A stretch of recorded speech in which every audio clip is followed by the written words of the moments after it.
ಅಕ್ರಮ ಗಾಂಜಾ ಮಾರಾಟಗಳು ಜಾಸ್ತಿ ಆಗ್ತಿರೋದ್ರಿಂದ ನಾನು ರಾಘವೇಂದ್ರ ನಾಪಕ್ಲು ಪೊಲೀಸ್ ಠಾಣೆಯ ಸಬ್ ಇನ್ಸ್ಪೆಕ್ಟರ್. ಹೆಲ್ಮೆಟ್ ಧರಿಸದೇನೆ ಬೈಕ್ ನ ಓಡಿಸ್ತಾ ಇದ್ದೀನಿ.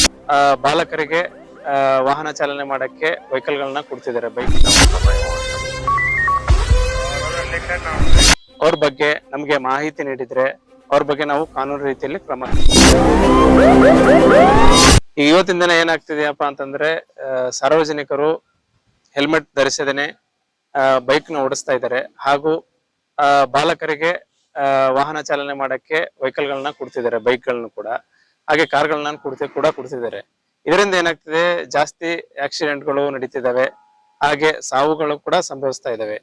ಇದರಿಂದ ತಮ್ಮ ಮಕ್ಕಳಿಗೆ ವಾಹನ ಚಾಲನೆ ಮಾಡಕ್ಕೆ ಕೊಡಬೇಡಿ. ಹಾಗೆ ಎಲ್ಲ ಪ್ರತಿಯೊಬ್ಬರು ಕೂಡ ಯಾರು ವಾಹನ ಚಾಲನೆ ಮಾಡ್ತಿದಾರ ಅವರು ಹೆಲ್ಮೆಟ್ ಅನ್ನ ಧರಿಸಿ, ಹಾಗೆ ಕಾರ್ ನಡೆಸೋರು ಮತ್ತೆ ಬೇರೆ ವಾಹನಗಳನ್ನ ನಡೆಸೋರು ಸೀಟ್ ಬೆಲ್ಟ್ ಗಳನ್ನ ಧರಿಸಿ ವಾಹನ ಚಾಲನೆ ಮಾಡ್ಬೇಕು ಅಂತಂದು ಎಲ್ಲ ನಮ್ಮ ಜನ ಬಾಂಧವರಿಗೆ ಕೇಳ್ಕೊತೀವಿ. ಹಾಗೆ ಮತ್ತೆ ಅಕ್ರಮ ಗಾಂಜಾ ಮಾರಾಟಗಳು ಜಾಸ್ತಿ ಆಗ್ತಿರೋದ್ರಿಂದ, ಹಾಗೆ ಈಗಿನ ಯುವ ಸಮುದಾಯಕ್ಕೆ ಏನಾಗ್ತಿದೆ, ಜಾಸ್ತಿ ತೊಂದರೆ ಆಗ್ತಿದೆ.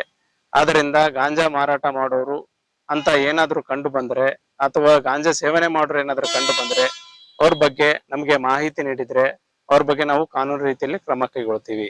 ಹಾಗೆ ನಮ್ಮ ಕೊಡಗು ಪೊಲೀಸ್ ಯಾವತ್ತೂ ಕೂಡ ಯಾವುದೇ ಅಕ್ರಮ ಚಟುವಟಿಕೆ ನಾವು ಭಾಗಿಯಾಗೋದಿಲ್ಲ. ಅದ್ರ ಬಗ್ಗೆ ತಾವು ಮಾಹಿತಿ ಕೊಟ್ರೆ ನಾವು ಕಾನೂನು ರೀತಿಯಲ್ಲಿ ಕ್ರಮ ಕೈಗೊಳ್ತೀವಿ.